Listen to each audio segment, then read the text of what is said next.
Нема боровинки ни за лек во Малешевијата. Лошата година го уништи овој шумски плод па беровските производители, кои ја пакуваа во тегла уникатноста на Малешевијата. Годинава се намака.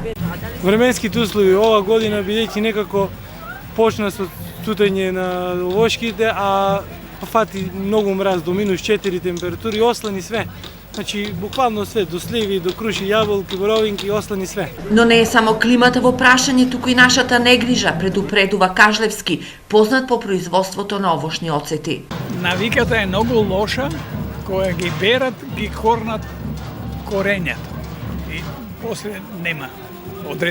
Одреден плод нема да има следната година. Ѓорѓе од село Ратево, Беровско, годинава за неговите производи ке бара боровинки од другите краеви на Македонија. Состојбата е нула, како да ви кажам, нема ништо, тоа е само плод, нема ни 10%, па не се исплакате на луѓето ни дојдат ни да берат и така нешто од извоз се покриваме и тоа е тоа, нема. Не од извоз, мисла од западниот дел на Македонија, а у Берово оваа година тешко. Недостигот на боровинка ја покачи и цената на овој шумски плод.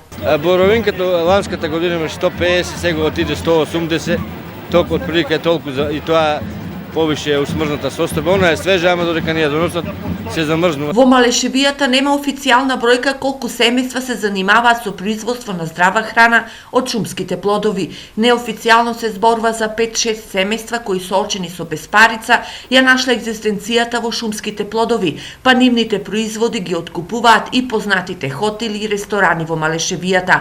Но нашите информации зборува дека нивниот број е поголем, ако се знае дека во Малешевијата нема куќа во која не се подготвуваат сокови, компоти и сладка по старите рецепти кои се барани на пазарот, посебно на сајмите за здрава храна.